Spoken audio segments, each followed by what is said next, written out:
Hi, Jun Tariman here. Today I'm sharing a way how to minimize food waste at home and help reduce garbage or biodegradable waste. This is by using a garbage disposal unit under our kitchen sink.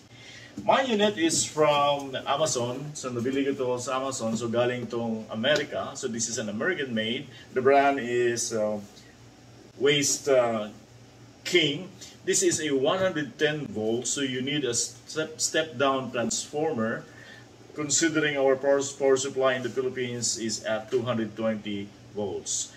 Okay, so there are also other brands which is already a 220 volt ready unit that you can buy from other online platforms, but this Waste King unit turns out cheaper than the 220 volt ready unit. I bought this at only a little over 2,000 pesos plus shipment fee, so the total amount is about 3,800 pesos. Although I have to buy a step down transformer which is about 1,700 pesos plus an air switch that cost about 1,000 pesos also.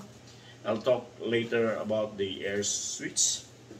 Dalawa yung area ko for washing dito sa kitchen sink ko. So here the left side para to sa mga wala nang mga dumi o wala nang food waste, at sa kabila naman dito ito yung para sa tatapunan mo ng mga food waste, kasi dito nakalagay yung ating waste disposer. So for example, may dumi dito, kailangan dito ko siya tatanggalin. Dito ko ilagay lahat ng mga dumi para later on i-grind ko using the disposer.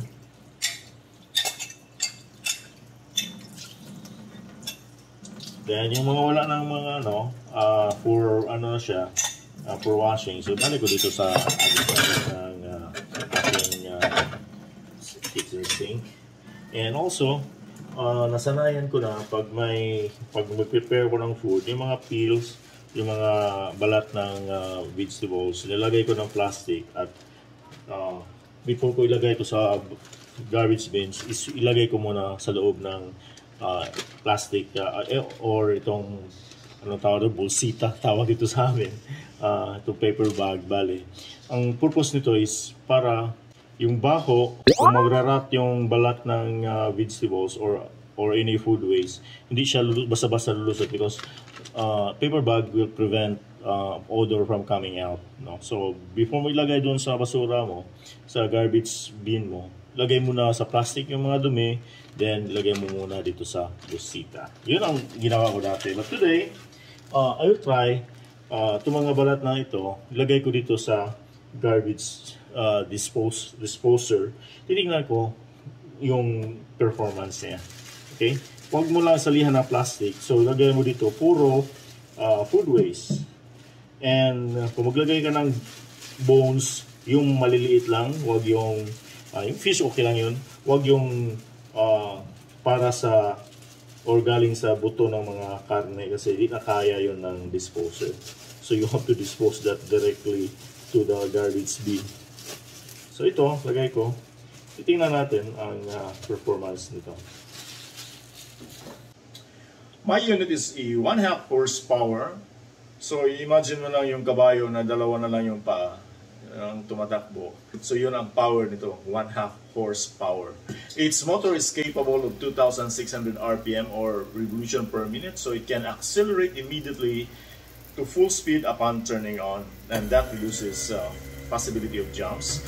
The disposer grinds food continuously as it runs. It has a reset button just in case of jumps. And you can also connect your dishwasher to this disposer, so any food waste accumulated by your dishwasher will also be grinded in the disposer before it goes to the drain. This is a compact unit, enough for the space under my sink. It's about 12 inches tall and a diameter of about 5 inches. This is easy to install. Just follow the instructions in the manual, or you can also view several videos about the installation of disposers on YouTube. And my unit has a 2-year limited warranty. So ito, simulan natin ang pag-grind. tingnan natin. Just remember that every time you turn on the grinder, the disposer, kailangan mo i-turn, kailangan may daloy din ng tubig. The purpose of that is to prevent the grinder to overheat. So ganoon na siya. Then makikita mo dito, meron siyang rubber dito. This rubber is a removable splash cover para yung talsik doon sa loob di babalik dito sa labas. Ganoon na siya. Okay? So yun, switch on natin. So pwede rin ganoon lang kasi pag hindi mahulog mo, huwag mo lang lagyan ang buong kamay mo doon, baka maano ka. Siya lang. I think you hear the sound. Gumagaling siya. Okay.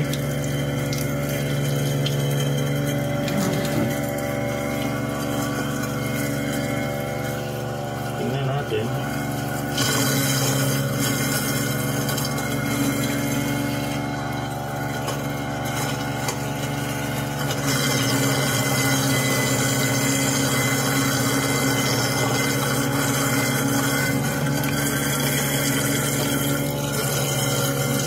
Marinig mo talaga yung sound ng grinding niya. Ito medyo buto to ng cabbage. Tingnan natin. Yun, kinain siya ng grinder. Although you can also actually you may incur additional expenses sa kuryente nito because simply gumagamit ito ng kuryente. Actually, you also help at the same time the environment because nababawasan yung number of or quantity of waste na pupuntang dump site. Nakakatulong ka rin in a way. In case of jams, meron to siyang sa ilalim, mismo sa disposer unit, meron siyang reset button. Gamitin mo yon pag nag-jam siya para ma-reset siya. Kasi it will automatically stop pag may jam siya. As long as walang nakalagay dito na metal or hard object na hindi niya kaya, then so actually we're done. Hindi naman nagreklamo yung disposer. Walang jam. So, yun, tapos.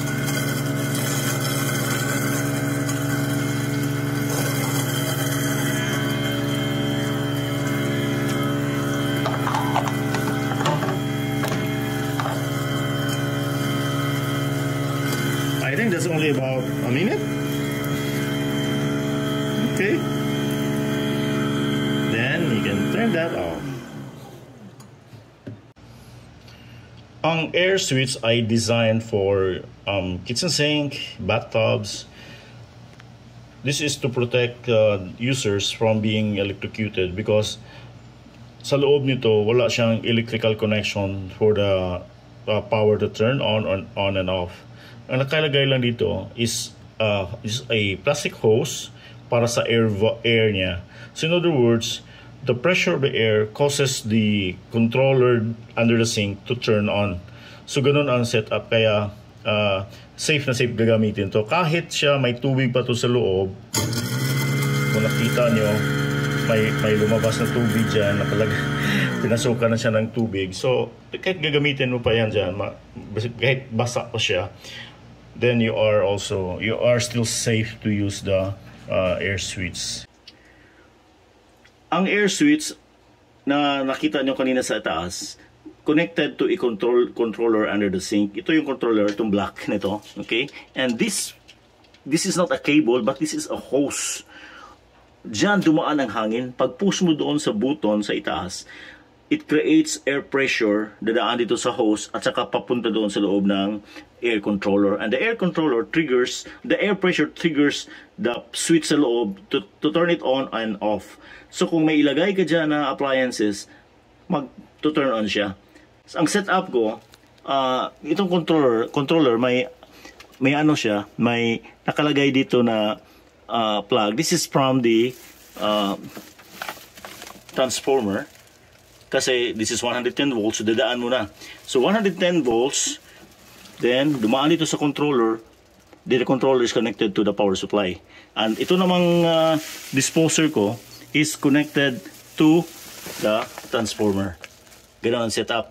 So again, mula sa disposer na 110 volts, dumaan sa transformer na step-down transformer to 20 to 110, and the transformer is connected to the controller, and the controller is connected to the power supply. Yun ang setup ko. Doon sa amin, ang tawag nito is disposal. Kung babasahin mo, nakalagay lang dito is garbage disposal because yun ang nasanayan ng mga kasama ko doon sa States. Disposal. Pero yung taga-Asia, tawag is disposer talaga because it dispose. Okay? If you have questions and comments, please don't hesitate to write it down in the comment section below. And don't forget to subscribe to this channel and click that notification bell. Salamat, ako si Jun Tariman. High-tech na bye!